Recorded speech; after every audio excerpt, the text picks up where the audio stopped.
expect that if you're black, you have to be Democrat. I've had conversations that basically said that welfare is the reason why a lot of black people end up being Democrat. They say, you know, first of all, it's a limit to amount of jobs. All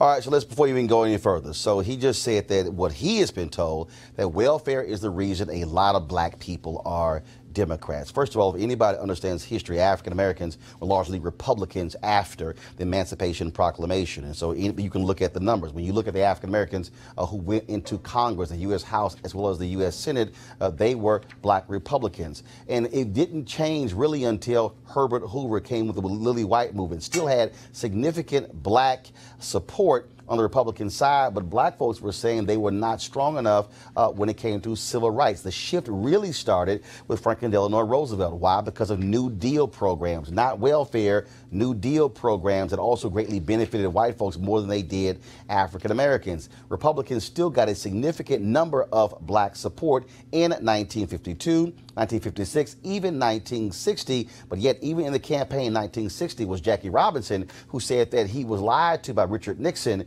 when it came to support of African Americans. Remember, it was John F. Kennedy who made the phone call to Coretta Scott King when Dr. King was jailed in Georgia. She did not know about his whereabouts. Jackie Robinson and others wanted Nixon to make the phone call, but he never did. And so even though Kennedy got significant black support, Nixon still picked up a significant portion of black support as well. So Kanye West is dead wrong. He lied.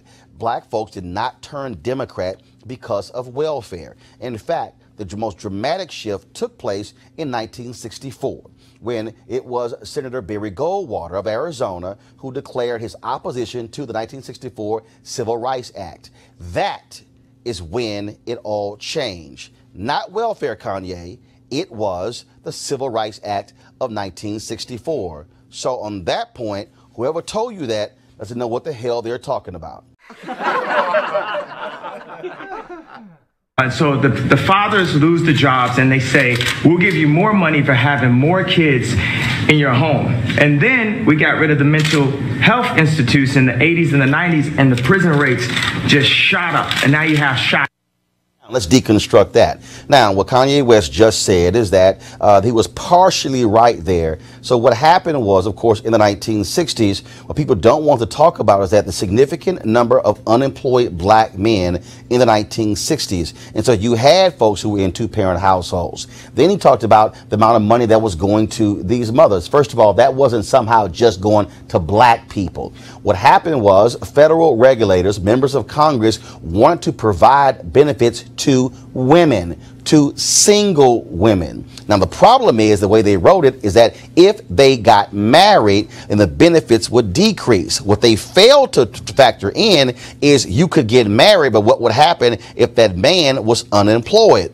Why did you have significant unemployment rates of black men? Because of systemic racism in America that froze black men and black women out of a significant number of jobs. Now, many people would watch the Diane Carroll show Claudine, where she was, quote, hiding her man from folks when it came to getting benefits. That was the case. But trust me, this was not a federal policy that was targeting black people. It was a federal policy that represented any woman who received any benefits from the federal government. Now, Kanye is correct in terms of the jobs not being available. But the issue there was systemic racism as to why black folks were not getting those level of jobs. Hit play.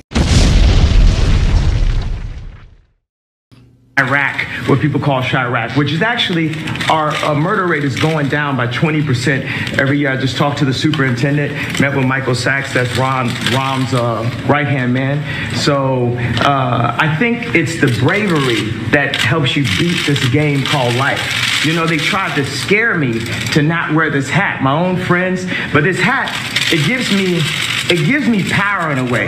You know, my dad and my mom separated, so I didn't have a lot of male energy in my home.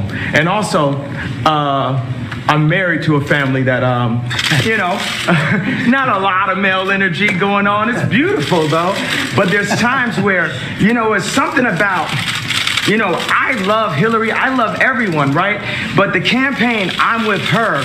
just didn't make me feel as a guy that didn't get to see my dad all the time, like a guy that could play catch with his son. Stop right there. It was something about when I put this hat on, and maybe. Stop right there. All right, so here's the deal. He talked about, of course, what drove the prison population was the mental health cuts that took place in the 80s and 90s. You notice Kanye West made no mention of the devastating impact of crack cocaine and how there was a disparity between crack cocaine and powder cocaine. So if you were white, you used powder cocaine, that was a 100-to-1 difference between the ratio of if you use crack cocaine to powder cocaine. That what drove the criminal justice system. But here's what Kanye West did not say. He talked about the cuts to mental health. Who made those cuts?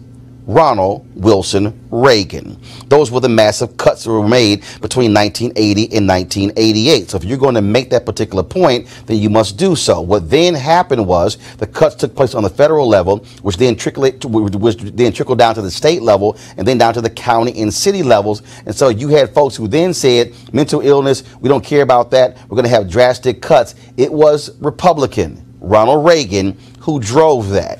It's very easy to Google. Something else Kanye did not mention. Press play. Superman. You made a Superman. That's my favorite superhero. And you made a Superman cape for me also as a guy that looks up to you, looks up to Ralph Lauren, looks up to American industry guys. Non-political, no bullshit. Put the beep on it, however you want to do it, 5 seconds delay, and just goes in and gets it done. Right now, you gave me the heart to go to Adidas because at Adidas, when I went in 2015, we were a $14 billion company losing $2 billion a year. Now we have a $38 billion market cap. It's called the Yeezy effect.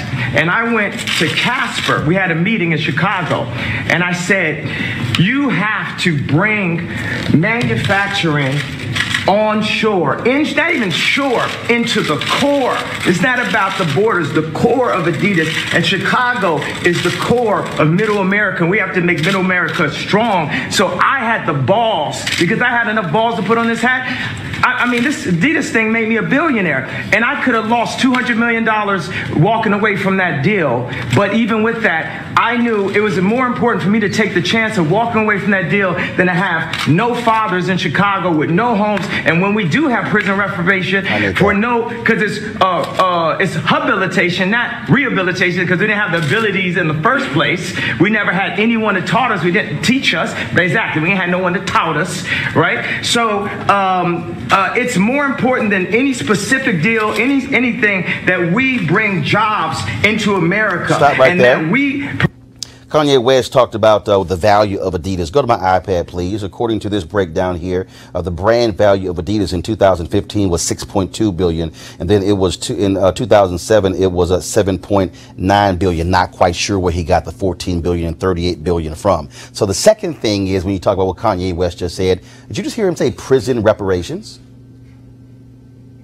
So is Kanye West saying that he is supportive of the United States providing reparations to African Americans? If so, he might want to further explain that. He talked about the need for jobs as well. Of course, the fundamental problem with violence in Chicago was not the issue of guns. It's actually jobs and education, which actually has been a problem for the last 70 to 80 years because that's all as a result of Jim Crow. Chicago is called one of the most segregated cities in the United States. Folks might not want to talk about 1983 when Congressman Harold Washington was running for mayor, and when Walter Mondale came to Chicago to campaign with him on the north side, they bombed his car with eggs, attacking Harold Washington and Walter Mondale because white folks in Chicago did not want to see a black man to become mayor of the city. Why? Because he would be in control of those resources. You don't want to talk about the political folks on the city council, Ed Verdoliak and others, who said we're going to stop Harold Washington from doing anything while he is mayor of Chicago. See, those are things that Kanye West somehow does not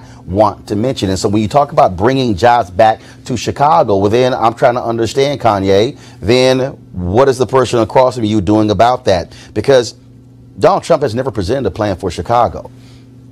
Just so y'all know, I've been at 2 of the 3 meetings he's had with television anchors. There's only one person who was in that room who has ever asked Donald Trump about Chicago and his plan for Chicago. And you're looking at him. And do you know what he said? My plan is strength. That was the word that he used. Now, it was an off-the-record meeting, so I decided to go ahead and tell you exactly what took place. Because, see, what I can't stand is to continue lying about, let's do something about Chicago, when you were asked directly by me, what is your plan for Chicago? And the answer was strength. That was the answer. Now, maybe he's thinking Kanye gets power from wearing that red hat. Somehow that's his cape. But the reality is, strength is a word. It's not a plan. Press play. Provide a transition with mental health in the American education curriculum that Jim has worked on. Larry Hoover also has a curriculum that he's worked on. We have Montessori curriculums that we worked on. WeWorks has a beautiful curriculum. The Waldorf establishment has a curriculum. We have meditation. There's a lot of things affecting our mental health that makes us do crazy things, that puts us back into that trap door called the 13th Amendment. I did say abolish with the hat on, because why would you keep something around that's a trap door? If you build in a floor, the Constitution is the base of our industry, right? Of our country, of our company. Would you build a trap door that if you mess up and you accidentally something happens, you fall and you end up next to the Unabomber? Come back to me. Okay, here's a piece from February 2018 from the Mental Health America, how Trump's budget will affect people with mental health conditions. What it says in Donald Trump's budget in fiscal year 2019, the budget request was $68.4 billion from the Department of Health and Human Services, which is a $17.9 billion or 21% decrease from the 2017 levels. That means that Kanye West is talking about and ranting about the importance of mental health, yet the person sitting across from him, who is smiling at him and happy with him wearing a Make America Great Again hat, proposed to cut mental health budget by 17.9 billion or 21%. Press play. Got to remove all that trapdoor out of the relationship. The four gentlemen that wrote the 13th Amendment, and I think the way the universe works, it's perfect. We don't have 13 floors, do we? You know, so the four gentlemen that wrote the 13th Amendment didn't look like the people they were amending. Also, at that point, it was illegal for blacks to read, or African Americans to read, and so that meant if you actually read the amendment, you get locked up and turned to a slave. Again, so what I think is we don't need sentences, we need pardons. We need to talk to people. I was diagnosed with bipolar disorder. I was connected with a neuropsychologist that works with the athletes in the NBA and the NFL. And he looked at my brain. It's equal on 3 parts. I'm going to go ahead, drop some bombs for you. 98 percentile IQ test. I had a 75 percentile of all human beings, but it was counting 8 numbers backwards after it was repeating. So I'm going to work on that one. The other one's 98%, Tesla, Freud.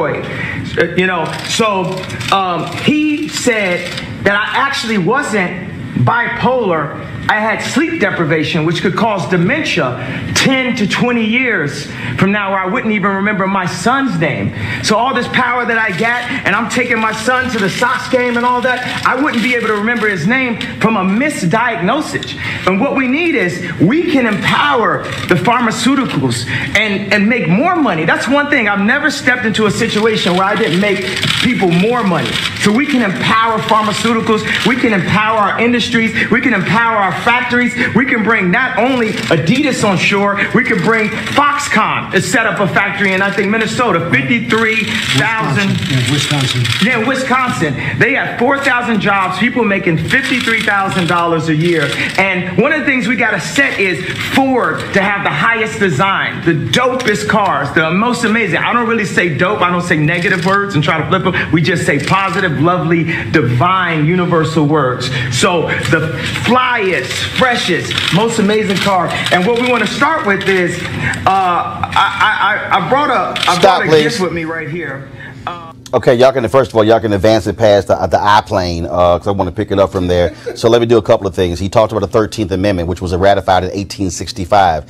First of all, we do know, of course, the 245 years of slavery, it was illegal for black folks to know how to read. The 13th Amendment was one of the Reconstruction Amendments. It was the first Reconstruction Amendments. There were 3, 13th, 14th, and 15th Amendment. And what he's talking about is that slavery is in the Constitution because it is allowed in the prison system. Kanye then says, well, we need to have pardons. If the person who is sitting across from the table actually has not done a significant number of pardons. He criticized the pardons of President Barack Obama of folks who were nonviolent offenders. And so you can rant on and on about the importance of pardons when the person across from you is the one who isn't actually giving those pardons. Then he brings up Larry Hoover, somebody who is serving 6 life sentences for being a murderous gang member in Chicago. His lawyer is in there. You're going to hear in a second when the lawyer said, well, yeah, I mean, he's accused of doing this behind the bars, but even if he did, he should be out. You might want to ask the folks in Chicago about that. But here's the other deal. You heard Kanye talk about, oh my God, Ford needs to have the dopest designs. Henry, go to my iPad, please. Folks, because of the Donald Trump tariffs, Ford prepared to mass layoffs after losing $1 billion to Donald Trump's trade tariffs. A little hard, Kanye, for Ford to do what you say they should be doing when Donald Trump's tariffs have cost them $1 billion. See, this is what happens when you go into the Oval Office and you just start talking and then you just start pulling stuff out your ass and you don't actually have facts or details to back it up. Press play. Take everything in China and not in America, then we're cheating on our country. And we're putting people in positions to have to do illegal things to end up in the cheapest factory ever, the prison system. I'll tell you what, that was pretty impressive, folks. You know, I hate to say this, Jim. You want to say something? What do you do after that? Like me, one word. Please, please. If he doesn't look good, we don't look good. Yeah. Great, right? That's right. Isn't that a great statement? Yes, it is. And it's so true. Makes a lot of sense. Come back to me. Yeah, that's a country. He talked about, of course, China. He talked about, of course, bringing jobs back to America. This is who is sitting in the Oval Office wearing a Make America Great Again hat. Henry, go to my iPad. Some MAGA hats made in China may increase in price because of tariffs. I wonder if Kanye West actually looked at the tag on his hat to see if the hat was made in the United States or made in China. How stupid can you be to complain about jobs should be coming back from China to America, and how proud you are when making it feel like you are Superman putting on a Make America Great Again hat, fool, when a lot of the hats are made in China. Press play. I've never seen Jim Brown impressed before. He was impressed. That's true. That statement is amazing, huh? Yeah, I want to tell you, it's great to have you guys with us. And we're going to go in, we're going to have some lunch. That was quite something. That was quite something. That was from the soul. Yeah, Can I just ask a quick question? really very interesting. Yes, yeah, please. So you had said of President Bush that he doesn't care about black people, and you've heard some people say that about this president. How do you respond to that? What do you make of that? I think we need to care about all people.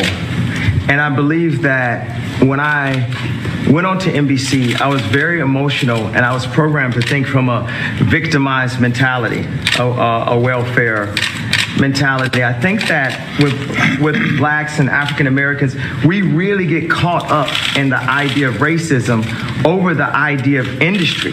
We say if people don't have land, they settle for brands.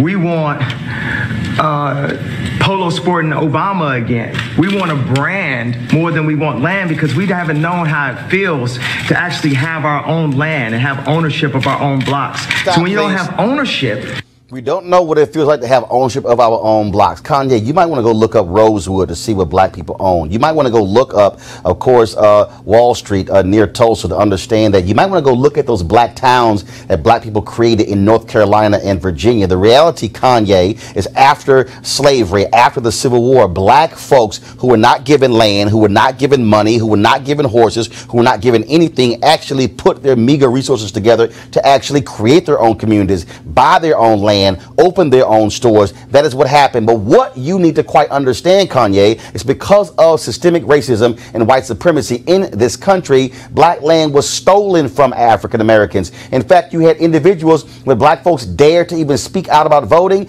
Then they said, we're not going to extend you any credit when it came to the store in town. So therefore, they couldn't even buy any goods to actually farm their own land, which forced them out to give up their land. There were black people who were forced out of Mississippi, of Alabama, of Georgia, of Tennessee, of Arkansas due to racism, and they literally packed their families up from those places and left the land because white folks said, how dare you stand up for your rights? And so please don't sit in the Oval Office and dare say, Kanye, that black people have never actually owned anything when we have undeniable facts of black people owning land, owning stores, owning those things. In fact, when you also begin to look at the details in terms of what we've done those things, but you somehow keep saying that racism is a figment of our imagination, and we just keep focusing on that whole thing and how you have been able to do these amazing things. You could not do a damn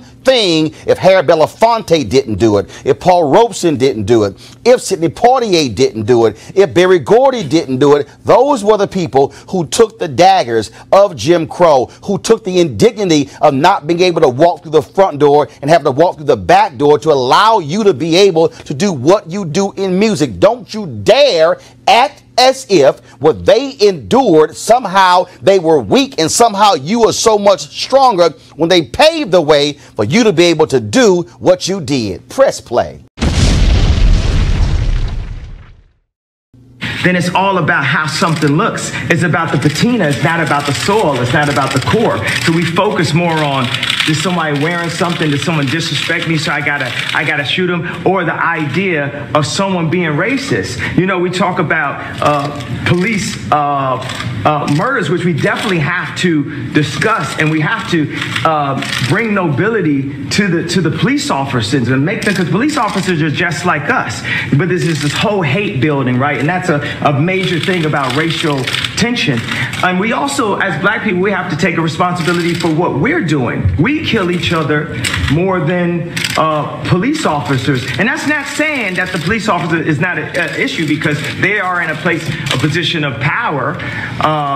But sometimes they're in placement of law enforcement. They need to be law power. It's force versus power.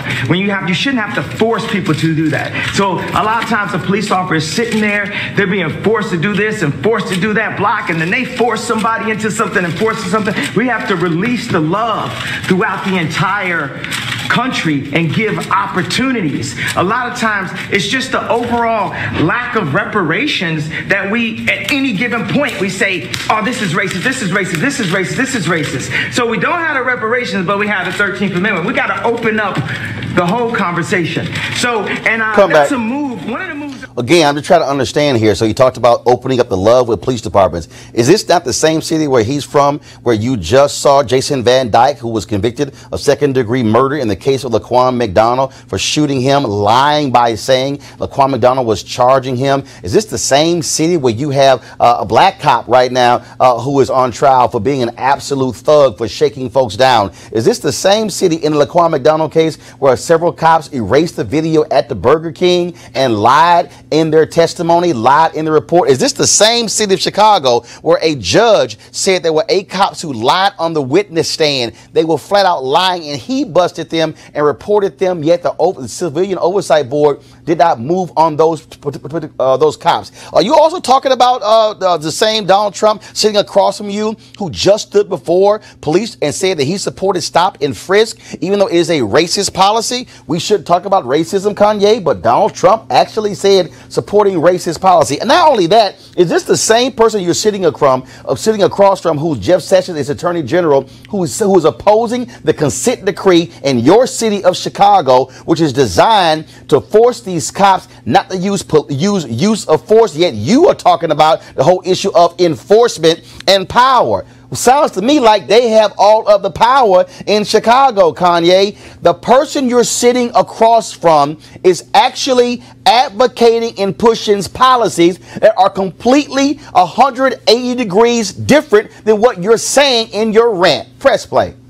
What I love that liberals tried to do, the liberal would try to control a black person through the concept of racism, because they know that we are very proud, emotional people. So when I said I like Trump to like someone that's liberal, they'll say, oh, but he's racist. You think racism can control me? Oh, that don't stop me. That's an invisible wall. But you don't think you reject those who say he's racist? You had one question. We're going to go to another question. Okay. I answered your question. I don't answer questions in simple sound bites. You are tasting a fine wine. It has multiple notes to it. You better play 4D chess with me like it's Minority Report. Because it ain't that simple. It's complex. Mr. President. Actually, Kanye, it is real simple. Just like you, real simple. Press play. From the Chicago Sun-Times, so I would like to know what you would like to ask President Trump to do for Chicago. You're here to talk about crime in Chicago. The thing that the head of the police and Mike Sachs met with me last night at the Soho House about was we feel that stop and frisk does not help the relationships in the city. And everyone that knew I was coming here said, ask about stop and frisk. That's the number one thing that we're having this conversation about. Another thing is opening up industries, and we've got to get some tax breaks because we're making we got a speed factory in Atlanta, but the shoes are costing us $300, so it's costing us too much to make things. So we need some prototypes here so we can get people back working. So China can't just beat us, and Vietnam can't beat us. You got Levi's, the greatest jeans company in the world, making their jeans in Vietnam. So we're going to need to get a few breaks to be able to have some places in my hometown of Chicago and the 2.7 million to the 9 million surrounding suburbs where we can create some factories.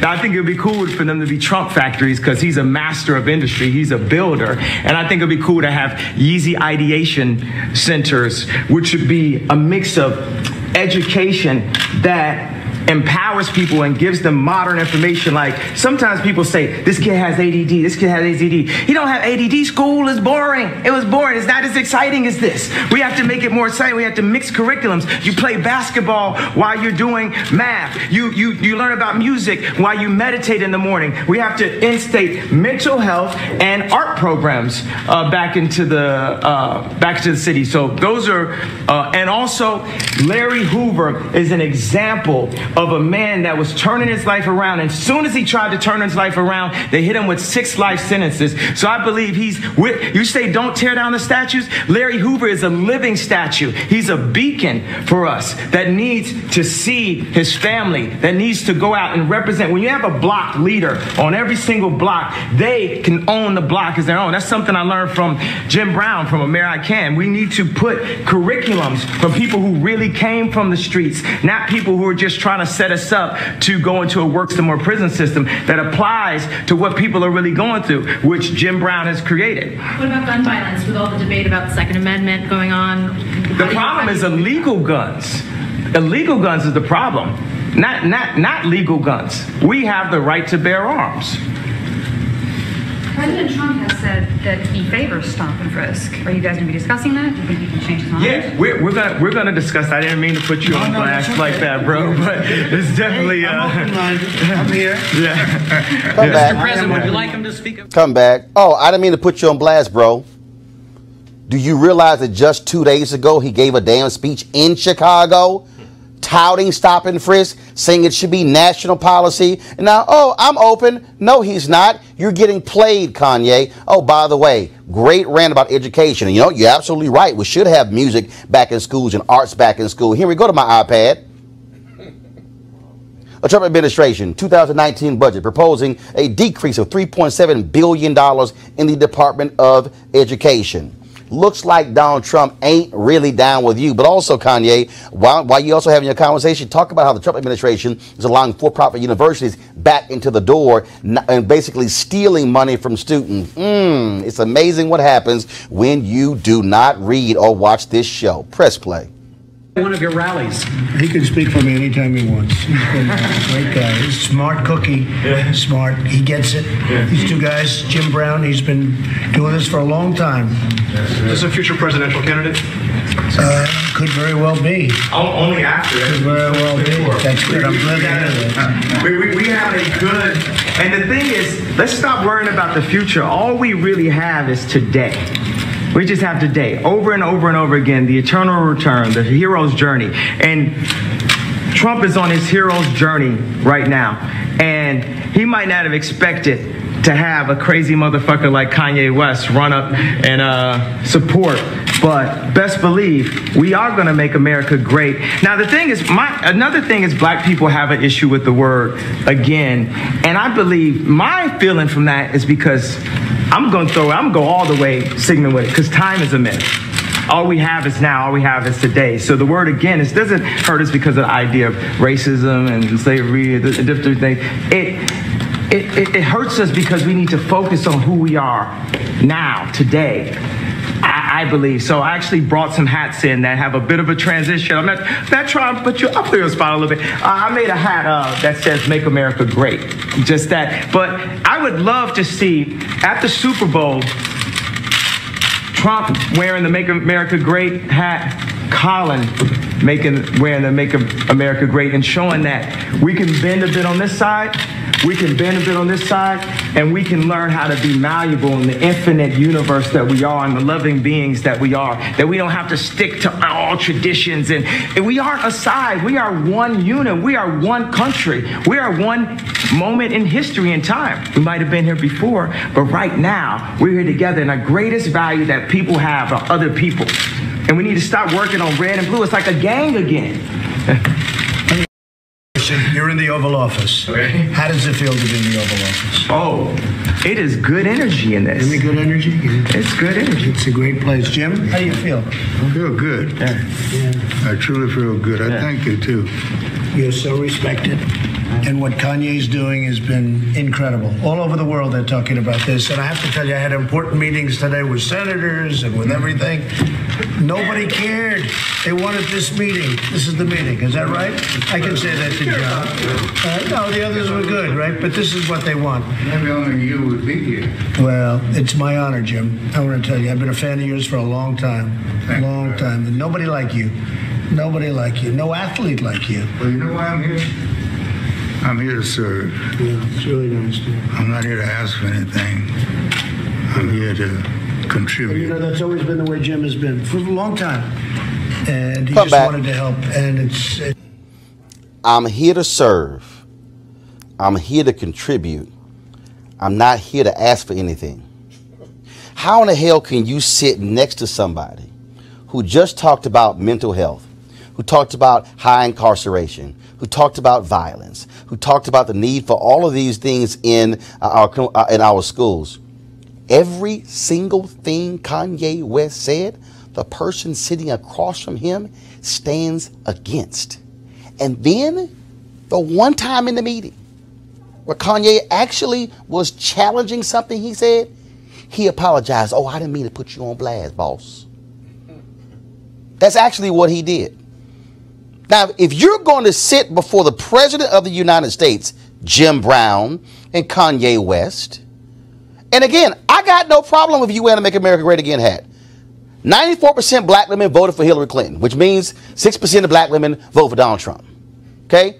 82% of black men voted for Hillary Clinton, which means the other dudes voted for Donald Trump. So, it'll also be clear, we know black conservatives, all right? It ain't like we have never met a black Republican or a black conservative. But I simply have one requirement. And if you sit before the President of the United States and in the Oval Office, at least go in there with a set of facts and don't go in there looking like and sound like a fool, just saying we need this. I love this man. I'm going to give him a hug when he stands in opposition to everything you just talked about. You can't sit here and go to the Oval Office and call for the release of Larry Hoover, serving 6 life sentences, when the very man you're sitting up from won't even release a brother who was arrested in jail for a small amount of marijuana. Press play. It's something special. Jennifer, did you have a question? I guess just what do you feel about stop and frisk? Are you gonna? Well, we're gonna look at it. I'm open to everything. Hey, look, I think it's a shame what's happening in Chicago. And what else can be done? I'm in Chicago a lot too. I have nice things in Chicago. You know that, right? And I hate to see what's happening. They're having the numbers of people being shot and killed, and it's not for this country. So they have to do something, and I am totally open If we can do it a different way, Kanye, I'm totally open.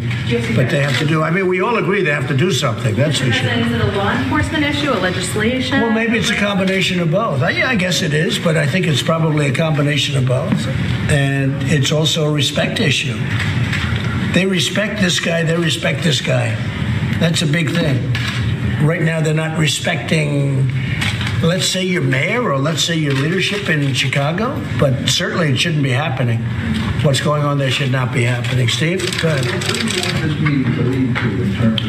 Honestly, from our standpoint, this was just set up to be a lunch of two people that I like, and I guess they like me. And we're gonna have lunch. We're gonna talk. You said, I guess you know I loved you. I know.